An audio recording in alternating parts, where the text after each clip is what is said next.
कि अगर आपके जहन में भी किसी तरीके का डर है, जैसा आपने अभी दिल्ली के अरविंद मनीष सिसोदिया साहब को सुना, वो कह रहे हैं कि बच्चों को पढ़ाना भी जरूरी है लेकिन मन में एक डर है, तो आपको बता दें कि स्कूल दरअसल में जरूरी क्यों है। जानकार पूरी दुनिया में जो बता रहे हैं उसके आधार पर बच्चों का समग्र विकास तभी होता है जब वो स्कूल जाते हैं। अगर स्कूल नहीं जाएंगे तो समग्र विकास कम होगा, कुपोषण बढ़ेगा, गैजेट से दूरी बढ़ेगी। लगातार इस तरीके के खतरे हैं, बच्चों को कोरोना संक्रमण का खतरा ना के बराबर है। इसी के लिए ये सवाल लगातार खड़ा हो रहा है कि स्कूल क्यों ना खोले जाएं। स्कूल बंद करने से पूरी की पूरी जो एक जनरेशन है वो खराब हो जाती है। 175 देश ऐसे हैं दुनिया के जहां पर स्कूल खुल चुके हैं, खुल रहे हैं। WHO ने कहा है अपनी गाइडलाइन में कि स्कूल खोले जाने चाहिए, किसी तरीके की कोई दिक्कत नहीं होनी चाहिए। ICMR ने भी यही बात कही है कि स्कूलों को खोला जाए। हर जगह बच्चे जा रहे हैं स्कूल, फिर नुकसान क्या है, सवाल क्या है? स्कूल ना खोले जाने के पीछे दरअसल में किसी की साजिश है क्या, ये समझना भी बेहद जरूरी है। बच्चों में लैपटॉप मोबाइल के बढ़ते इस्तेमाल से जो तनाव है वो कहीं ज्यादा बढ़ रहा है बच्चों को। इसी के चलते कहा जा रहा है एक्सपर्ट्स के द्वारा पूरी दुनिया में कि स्कूल जल्द से जल्द खोले जाएं, कोरोना गाइडलाइंस का पालन करते हुए। इस बीच इस वक्त की बड़ी खबर आपको बता दें, दिल्ली के स्वास्थ्य मंत्री सत्येंद्र जैन का बयान सामने आया है। दिल्ली में धीरे धीरे स्कूल खोलने पर विचार हो रहा है। सत्येंद्र जैन ने यह बात कही है कि जो कमेटी बनाई गई है उसकी रिपोर्ट का इंतजार किया जा रहा है। जैसे ही वो कमेटी की रिपोर्ट आएगी उसके आधार पर फैसला लिया जाएगा। क्या कुछ कहा सत्येंद्र जैन ने, सुनिए जरा। देखिए, अभी केसेस जो है ना एज ऑन टुडे बहुत कम है और वैक्सीनेशन की पोजीशन भी दिन प्रतिदिन ठीक होती जा रही है। तो अभी सभी राज्यों के अंदर धीरे धीरे स्कूलों को ओपन किया जा रहा है। तो इसको अभी अगले कुछ दिनों के अंदर चेक करके कि भाई क्या परसेप्शन है उसके हिसाब से किया जाए। तो आप सुन रहे थे सत्येंद्र जैन को। हमारे साथ खास मेहमान जुड़ चुके हैं। हमारे साथ आम आदमी पार्टी के वरिष्ठ नेता विधायक आतिशी जुड़ चुके हैं। हमारे साथ डॉक्टर धीरेन गुप्ता साहब जुड़ चुके हैं, आप कोविड स्पेशलिस्ट हैं सर गंगाराम अस्पताल के। और साथ ही साथ हमारे साथ जुड़ चुके हैं डॉक्टर चंद्रकांत लहरिया, आप जाने माने एपिडेमियोलॉजिस्ट हैं। लगातार कोरोना के दरमियान स्कूल खुलने चाहिए, इसके पक्ष में तर्कों के साथ अपनी बात कह रहे हैं। डॉक्टर चंद्रकांत, सबसे पहले मैं आपसे ही समझना चाहूंगा सर, आप लगातार लिख रहे हैं, आप लगातार लोगों को अवेयर कर रहे हैं। आपके मुताबिक यूनिसेफ और यूनेस्को कह रहा है कि जब भी कोरोना से जुड़ी हुई जो पाबंदियां हैं, रेस्ट्रिक्शंस हैं, उनको हटाया जाए तो सबसे पहले जो चीज खोली जाए उसमें स्कूल हो। लेकिन हम देख रहे हैं कि हमारे देश में, देश की राजधानी दिल्ली में भी सबसे बाद में किसी चीज को खोलने पर अगर विचार हो रहा है तो वो स्कूल है। उसकी सबसे बड़ी वजह यह है कि हम देख चुके हैं कि महामारी के 17 महीने में भारत में जो अगर एक चीज सबसे अधिक प्रभावित की है किसी को, वो है तो भ्रांतियां या मिस इन्फॉर्मेशन। तो देश में अगर स्कूल नहीं खुल रहे हैं तो उसकी एक वजह यह है कि लोगों के बीच में काफी सारी भ्रांतियां हैं, खासतौर से पेरेंट्स के बीच में, बट सरकारों के बीच में भी, और एक्सपर्ट्स भी इस बात पर क्लियर नहीं है। जबकि दुनिया भर से इसके तथ्य उपलब्ध हैं कि बच्चों को कोविड-19 की गंभीर बीमारी होने का खतरा बिल्कुल नगण्य है, बिल्कुल नहीं के बराबर है। अब इसका सबसे असाधारण सा उदाहरण है कि दुनिया भर में स्कूल खुले हुए हैं लेकिन दुनिया का कोई भी देश 12 साल से कम उम्र के बच्चों को वैक्सीनेशन नहीं कर रहा है। तो ना वैक्सीनेशन हो रहा है किसी भी देश में और स्कूल खुले हुए हैं तो कोरोना नहीं फैलता है बच्चों में। दूसरी बात, कोरोना की गंभीर बीमारी बच्चों को नहीं होती है। दूसरी बात हमें याद रखनी होगी कि हम देश में भी देख चुके हैं, ICMR का जो चौथा सीरो सर्वे आया था उसमें पाया गया कि करीब 60% बच्चों को, जो लगभग वयस्क आयु वर्ग के बराबर हैं, कोविड-19 के खिलाफ एंटीबॉडी थे, अर्थात उनको इन्फेक्शन हुआ। लेकिन अगर हम संख्या देखें कि जिन बच्चों को गंभीर बीमारी हुई है बहुत कम है। तो बच्चों को गंभीर बीमारी नहीं होती है तो स्कूल सिर्फ इसलिए खुल। एक अंतिम पॉइंट करना चाहूंगा मैं कि काफी बार ये बात होती रहती है, लोग इस बात का इंतजार कर रहे हैं कि जब वैक्सीन आ जाएगी तब स्कूल खोलेंगे। बिल्कुल, लेकिन वैक्सीन का लगना स्कूल खोलने के लिए बिल्कुल जरूरी नहीं है। ठीक है। डॉक्टर चंद्रकांत, आपने कहा कि देखिए दुनिया के कई देश हैं जहां पर स्कूल खुल रहे हैं। सर, कुछ अभिभावक हो सकते हैं, मैं भी अभिभावक हूं, मेरे जहन में भी ये सवाल हो सकता है कि हो सकता है वो मुल्क हों जहां पर स्कूल खोले जा रहे हो जहां पर कोरोना का कहर बहुत ज्यादा नहीं था। हो सकता है वो मुल्क हों जहां पर हेल्थ इंफ्रास्ट्रक्चर बहुत बेहतर हो सकता है वो मुल्क हों जहां पर स्कूल खोले जा रहे हो जहां पर अवेयरनेस ना के बराबर हो। क्या कुछ देश हैं जहां पर स्कूल खुले हैं? नहीं, दुनिया भर में करीब 170 देश हैं जहां पर स्कूल अभी खुले हुए हैं और लगभग सभी आयु वर्ग के लिए खुले हुए हैं। जहां तक बात आती है कौन से वो देश थे, तो इस पर काफी सारी स्टडीज हुई हैं। जैसे इटली का हमने नाम सुना हुआ है, इटली में गंभीर बीमारी फैली थी, यूनाइटेड स्टेट्स में गंभीर बीमारी फैली, पूरे यूरोप में गंभीर फैली। तो कुछ स्टडीज की गई जिसमें देखा गया कि जिन सेटिंग्स में स्कूल खुले हुए थे और जिन सेटिंग में स्कूल बंद थे तो उनमें संक्रमण की दर में क्या अंतर है। तो पाया गया कि संक्रमण में कोई अंतर नहीं है, स्कूल सुपर स्प्रेडर नहीं होते हैं। बच्चों को हमें याद रखना होगा इन्फेक्शन हुआ है जो हम सीरो सर्वे में देख चुके हैं, लेकिन बच्चों को गंभीर बीमारी नहीं होती है। तो हमें घबराने की जरूरत नहीं है, बच्चों को गंभीर बीमारी नहीं होती है और सारी दुनिया का उदाहरण है। ठीक है, तो आपने बड़ी बुनियादी बात कही। आपने कहा कि एक दो नहीं बल्कि दुनिया के 170 मुल्क ऐसे हैं, अमीर, गरीब, विकसित, पिछड़े, जहां पर स्कूल इस वक्त खुल रहे हैं, तब जबकि कोरोना का कहर पूरी दुनिया में खत्म नहीं हुआ है। लेकिन इन सब के बीच हमारे यहाँ पर बड़ी असमंजस की स्थिति है। डॉक्टर चंद्रकांत लहरिया, हमने देखा कि जो सेकेंडरी लेवल के क्लासेस हैं उनको पहले खोला जा रहा है, जो प्राइमरी लेवल की क्लासेस हैं उस पर तो अभी विचार ही नहीं हो रहा है। कुछ ही केवल राज्य हैं, बिहार जैसे, जहां पर स्कूल खोले जा रहे हैं पहली क्लास से। इसके पीछे की वजह क्या है? ये एक नासमझी है, डर है, अभी हम चीज़ों को बेहतर तरीके से समझने की कोशिश नहीं कर पा रहे हैं, पॉलिटिकल कंपल्शन है?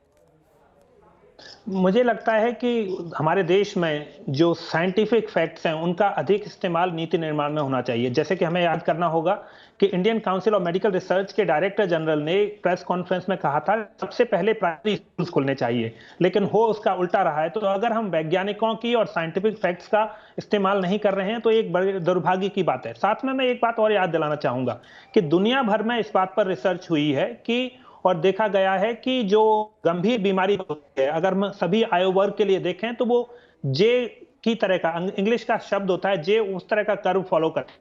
तो जे में अगर बॉटम वाला हिस्सा होगा तो साल के बच्चे को गंभीर बीमारी होने का खतरा सभी आयु वर्ग में सबसे, फिर थोड़ा सा 9-8 साल को थोड़ा सा बढ़ता जाता है। उसी तरह से उम्र 11-12 से जैसे जैसे उम्र बढ़ती जाती है वो खतरा बढ़ता चला जाता है। तो सबसे कम खतरा होता है जो कोविड की गंभीर बीमारी का, वो 6 साल से 12 साल के बच्चों को। ये बच्चे प्राइमरी स्कूल लेवल पे होते हैं, तो इसीलिए इन बच्चों को लिए स्कूल पहले खोला जाना चाहिए। बाकी वर्ग में भी बच्चों में खतरा कम होता है लेकिन तुलनात्मक रूप से अधिक होता है। तो सारे आयु वर्ग के लिए स्कूल खुल सकते हैं, लेकिन पहले प्राइमरी खोलिए, फिर अपर प्राइमरी या मिडिल जिसको बोलते हैं, और यह प्रक्रिया पालन करनी चाहिए। लेकिन मैं फिर से दोहराऊंगा कि हम शायद वैज्ञानिक तथ्यों का पर्याप्त इस्तेमाल नहीं कर रहे हैं, जो राज्य सरकारों और नीति निर्माताओं को सोचना चाहिए। बिल्कुल डॉक्टर चंद्रकांत, बेहद अहम बात आप कह रहे हैं और ये राज्यों की जिम्मेदारी होती है। कॉन्स्टिट्यूशन में एजुकेशन स्टेट सब्जेक्ट है, वो किस तरीके से फैसला ले रहे हैं स्कूल खोलने ना खोलने को लेकर। लेकिन डॉक्टर चंद्रकांत लहरिया, जब भी स्कूल खोलने की बात आती है एक पैनिक जैसी स्थिति नजर आने लगती है, सोशल मीडिया में चीजें ट्रेंड करने लगती हैं। मीडिया का एक हिस्सा है जो कहता है कि देखिए साहब, ये तो हम तीसरी लहर को एक तरीके से इनवाइट कर रहे हैं। क्या मीडिया का एक पक्ष, सोशल मीडिया की एक पूरी लॉबी अभी समझ नहीं पा रही है या मिसलीड करने की कोशिश कर रही है, जिसके पीछे कुछ और वजह हो सकती है? सबसे बड़ी बात है कि इस तरह की जो महामारी होती है उसमें चुनौतियां होती हैं, लोगों की चिंताएं जायज, तो इसमें सबसे अच्छा समाधान होता है कि उस पर चर्चाएं चलें और डिस्कशन चलें, जिसमें वो नीति निर्माता हों, पेरेंट्स हों, स्कूल्स के लोग हों, स्वास्थ्य विभाग के लोग हों, सब लोग मिलकर इन पर बात करें। तो पहला सबसे महत्वपूर्ण विरोध स्कूल खोलने का पेरेंट्स की तरफ से आया, क्योंकि उनको लगता है कि अगर स्कूल खुल गए तो बच्चों को मैंडेटरीली, आवश्यक रूप से स्कूल भेजना होगा। तो माता पिता को यह बात साफ बोली जानी चाहिए कि स्कूल खुलने का मतलब यह नहीं है कि उनको अपने बच्चे को स्कूल भेजना है। जिनको स्कूल भेजना है वो स्कूल जाएंगे, जिनको नहीं भेजना, पहली बात। दूसरी बात है, हमें याद रखना होगा कि स्कूल खोलना एक अपने आप में प्रक्रिया है। बिल्कुल, पहले स्कूल खुलेंगे तो उसकी तैयारी होगी, फिर उसके बाद उनके पेरेंट्स के साथ डायलॉग होगा, सुरक्षा की दृष्टि से नजर रखी जाएगी, तो इसमें समय लगेगा। और साथ में यह भी याद रखना होगा कि स्कूल खोलने का मतलब ये नहीं है कि स्कूल खुल गए तो वो बंद नहीं होंगे। अगर केसेज बढ़ने लगेंगे तो बंद कर दिए जाएंगे। तो पेरेंट्स को थोड़ा आश्वासन देने की जरूरत है, सरकारों को विश्वास दिलाने की जरूरत है पेरेंट्स को कि हम उतनी ही चिंता करते हैं। और बात सच भी है कि सभी समाज का हर व्यक्ति, मेरा खुद का बच्चा हो या किसी समाज का दूसरा बच्चा हो, हम उतनी ही चिंताएं करते हैं। लेकिन सरकारों को वैज्ञानिक तथ्य के आधार पर पेरेंट्स को आश्वस्त करना होगा और तभी यह प्रक्रिया पूरी हो सकती है। डॉक्टर चंद्रकांत, हमारे यहाँ, हमारे देश में ही नहीं बल्कि पूरी दुनिया में जो मेडिकल इंडस्ट्री है वो एक बहुत बड़ी इंडस्ट्री है। क्या आप खुद मेडिकल प्रोफेशन से हैं सर, क्या आपको लगता है कि एक लॉबी भी ऐसी हो सकती है जो इस गैर जरूरी पैनिक को बढ़ाने की कोशिश कर रही है? देखिए, मैं उस पर कुछ नहीं कहना चाहूंगा कि लोगों का उसके पीछे क्या आधार है, लेकिन एक बात हमें याद रखनी होगी कि मेडिकल या किसी भी क्षेत्र में हमें थोड़े जिम्मेदारी के साथ व्यवहार करना होगा। जैसे मई के महीने में कुछ विशेषज्ञ, जो जाने माने विशेषज्ञ, उन्होंने कहा कि बच्चों को अत्यधिक रूप से बीमारी प्रभावित करेगी, जबकि इसका कोई वैज्ञानिक आधार नहीं है। तो हमें सभी लोगों को, चाहे वो चिकित्सा के क्षेत्र के हों, मेरे मेडिकल डॉक्टर्स हों, उनको सबको सोचना चाहिए कि जिस क्षेत्र का हमें सफिशिएंट ज्ञान नहीं है, हम उस बारे में नहीं बोलें। उन लोगों को बोलने का मौका देना चाहिए जो उस चीज को समझते हैं। तो थोड़ी गलतियां हुई हैं लोगों से, और साथ में हमें डायनेमिक होना चाहिए। अब बात साफ हो चुकी है कि तीसरी लहर में बच्चों को अत्यंत गंभीर रूप से प्रभावित नहीं करेगी। जी। तो सब लोगों को मिलकर उस बात को दोहराना चाहिए, लेकिन लोग अड़ जाते हैं अपनी बात पे और उसको सुधार नहीं लाना चाहते। तो ठीक है। कुछ चुनौतियां जरूर हैं। डॉक्टर चंद्रकांत, माफ कीजिए मैं आपको रोक रहा हूं, हमारे साथ आतिशी जी जुड़ चुके हैं। अब आप आम आदमी पार्टी की विधायक हैं और लगातार शिक्षा के मोर्चे पर काम कर रहे हैं। आतिशी, सवाल यही है न्यूज नेशन का कि जब इस देश में मॉल्स खुल रहे हैं, बाजार खुल रहे हैं, तमाम जो पब्लिक ट्रांसपोर्ट के सिस्टम है वो ओपन हो रहे हैं, तो फिर स्कूल खोलने में दिक्कत क्या है? स्कूल खोलने को लेकर फैसला आखिर क्यों नहीं लिया जा रहा है? ये सवाल दिल्ली सरकार से भी पूछा जा रहा है। आतिशी। देखिए, हम बिल्कुल मानते हैं कि स्कूल खोलने के बारे में बिल्कुल अब गहन चर्चा होनी ज़रूरी है। 2 कारण से होनी ज़रूरी है। एक इसलिए होनी ज़रूरी है क्योंकि कोविड के केसेस बिल्कुल कम हो रहे हैं। दिल्ली में 2 महीने से ज़्यादा से पॉजिटिविटी रेट 0.1% के ऊपर नहीं गया है। मुझे नहीं लगता कि इतना कॉन्टिन्यूअस लो पॉजिटिविटी रेट जब से कोरोना की महामारी शुरू हुई है तब से इतने लंबे समय तक कभी भी रहा है। इनफैक्ट कुछ दिन पहले तो 0.03% पॉजिटिविटी रेट था। ये इससे भी जुड़ा हुआ है कि दिल्ली में अब ऑलमोस्ट 65% एडल्ट्स को 1 डोज वैक्सीन की तो लग चुकी है। तो इसलिए केसेस कम हो रहे हैं, पहली बात जी। दूसरी बात, स्कूलों के इतने समय तक बंद रहने से अब बच्चों को बहुत सीरियस एजुकेशनल और लर्निंग डैमेज भी हो रहा है। बिल्कुल। और इसमें एक बहुत गहरा डीप डिवीजन ये भी है कि आतिशी माफ कीजिए, कुछ तकनीकी दिक्कतें, दोबारा आपसे कनेक्ट करते हैं, जुड़ते हैं एक बार फिर आपके साथ। और अहम बात आप कह रही हैं और हर किसी की नजर देश की राजधानी दिल्ली पर भी है कि दिल्ली में आखिर स्कूल खोलने को लेकर फैसला कब होता है और किस तरीके से होता है। डॉक्टर धीरेन गुप्ता भी हमारे साथ जुड़े हुए हैं, आप भी कोविड स्पेशलिस्ट हैं, सर गंगाराम अस्पताल से जुड़े हुए हैं। डॉक्टर धीरेन गुप्ता, दिल्ली में स्कूल ना खोलने के पीछे की कोई ठोस वजह आपको नजर आती है सर? देखिए, डॉक्टर चंद्रकांता ने बिल्कुल ठीक बात बोली। हमारे यहाँ साइंस को दरकिनार कर दिया जाता है, पॉलिसीज पॉलिटिक्स पे डिपेंड करती है रेदर देन साइंटिफिक फैक्ट्स पे। अगर हम देखें तो बच्चा स्कूल क्यों जाता है? रट्टू तोता बनने के लिए, जो ऑनलाइन स्क्रीन का एडिक्ट होके वो बन रहा है, या वो वहां पे अपनी फिजिकल के साथ मेंटल ग्रोथ भी चाहता है। तो देखा जाए तो हमारे बच्चों की वो ग्रोथ ही नहीं हो रही है। अगर हम इस जनरेशन को देखें तो हम बहुत लेट हो जाएंगे अगर हम स्कूल नहीं खोलेंगे, और एक पूरी जनरेशन सफर करेगी सालों तक। ये जो 2 साल का गैप है, ये 10 साल 15 साल लगेंगे इसको भरपाई करने में। अगर हम साइंटिफिक फैक्ट्स को देखें तो छोटे बच्चे ऑलरेडी, अगर उनको होता भी है कोविड, तो ज्यादा स्प्रेड नहीं करते हैं, 1। सेकेंडली, खुद सफर नहीं होते हैं। थर्ड, MIS-C कॉम्प्लिकेशन जो अपने आप में रेयर है। सो अगर आंसर करूं तो प्रोबेबली जो अपोज करते हैं स्कूल नहीं खोलने चाहिए। अगर आप CDC को देखें, CDC कहता है अगर कोई भी चीज बंद करते हैं सबसे लास्ट में स्कूल बंद होना चाहिए। बिल्कुल, ये एक नेशन के लिए बहुत जरूरी है। अहम बात डॉक्टर धीरेन आप कह रहे हैं, और यही बात यूनिसेफ और यूनेस्को भी कहता है कि अगर पाबंदियां हटें और सबसे पहले कोई चीज खुलनी चाहिए तो वो स्कूल खुलने चाहिए। लेकिन आतिशी, हम दिल्ली में देख रहे हैं सबसे बाद में किसी चीज को खोलने की बात अगर हो रही है तो वह ले देकर स्कूल बचते हैं।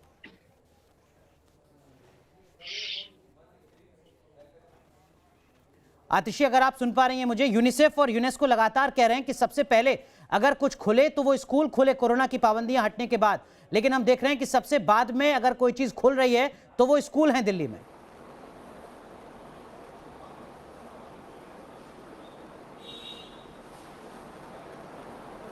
चलिए, लगता है कि आतिशी से संपर्क नहीं हो पा रहा है। आतिशी, आप सुन पा रही हैं मुझे? अच्छा, मुझसे सवाल नहीं, मैं जी आतिशी। जी देखिए, ये बिल्कुल सही बात है कि हम इस बात से सहमत हैं कि अब शायद स्कूल खुलने का समय आ गया है। और कल ही DDMA में जो हमने एक एक्सपर्ट कमेटी बिठाई थी स्कूल रीओपनिंग को एग्जामिन करने के लिए, कल 25 तारीख को उसकी रिपोर्ट सबमिट होनी है। तो हमें ऐसा लगता है कि वो अब रिपोर्ट, गिवन द फैक्ट कि एग्जैक्टली एक्सपर्ट्स ने क्या कहा है ये तो अभी हमें पता नहीं है, पर ऐसा लगता है कि क्योंकि अब केसेस कम हुए हैं इसलिए हमें उम्मीद है कि कमेटी रिकमेंड करेगी कि स्कूल खोलने चाहिए। और जो भी कोविड प्रोटोकॉल्स ये एक्सपर्ट कमेटी सजेस्ट करती है उसके तहत स्कूल्स फिर हम खोलने का प्रोसेस शुरू करेंगे। जी, कि स्कूल्स बंद नहीं नहीं होंगे इसके बाद कभी, ये निश्चित तौर पे नहीं कहा जा सकता, क्योंकि अगर केसेस बढ़ते हैं तो जैसे स्कूल्स खोलने की प्रक्रिया हो रही है, स्कूल्स बंद करने की भी प्रक्रिया उस समय हो सकती है। लेकिन मैं इस बात से पूरी तरह से सहमत हूं कि स्कूल्स खुलने चाहिए, क्योंकि बहुत सीरियस लर्निंग लॉस हो रहा है बच्चों को, खासकर कि जो बच्चे छोटे प्राइवेट स्कूल्स में और सरकारी स्कूलों में पढ़ रहे हैं, जो ये 1.5 साल का लर्निंग लॉस उन्हें हुआ है, इसकी भरपाई करने में हमें काफ़ी समय लग जाएगा। और इसलिए मुझे लगता है कि सभी सरकारें अब स्कूल खोलने के बारे में सोचें, ये ज़रूरी है। बिल्कुल, क्योंकि स्कूल खोलना, आतिशी आप तो एक्सपर्ट हैं इस पूरे मामले की, स्कूल का मतलब सिर्फ तालीम नहीं है, एजुकेशन नहीं है, मिड डे मील का सीधा कनेक्शन कुपोषण से है। जो एक परवरिश होती है, जिस तरीके की ग्रूमिंग होती है बच्चे की स्कूल में, वो घर पर नहीं हो पाती है। तो बहुत सारे ऐसे फैक्टर्स हैं जिसके चलते लगातार ये सवाल उठ रहा है कि आखिर स्कूल क्यों नहीं खोले जा रहे। नहीं, बिल्कुल। ये जी आतिशी, दूसरा इनफैक्ट एक और बड़ा फैक्टर ये भी है कि बहुत सारे बच्चों को बिल्कुल खेलने का मौका नहीं मिल रहा। बिल्कुल, बच्चे अपने घर के अंदर बंद हैं, कोविड की फियर की वजह से उन्हें बाहर नहीं जाने दिया जा रहा, लोअर क्लास लोकेलिटीज में खेलने कूदने की जगह नहीं होती, तो उसका both physical and mental impact भी बच्चों पर, उनकी फिजिकल हेल्थ और मेंटल हेल्थ पर भी हो रहा है। ठीक है, तो आतिशी के मुताबिक ऐसा उनको उम्मीद बनती है कि 25 तारीख यानी कल जो एक्सपर्ट की कमेटी है वो अपनी रिपोर्ट सौंपेगी दिल्ली सरकार को, और उस रिपोर्ट में मोटे तौर पर ये उम्मीद बन रही है कि स्कूल खोलने का रास्ता साफ होगा। बड़ी कवरेज लगातार जारी है, कुछ बड़े सवाल हैं जिनके जवाब तलाशने की कोशिश आगे भी करेंगे। एक छोटा सा ब्रेक, तुरंत हाजिर होते हैं।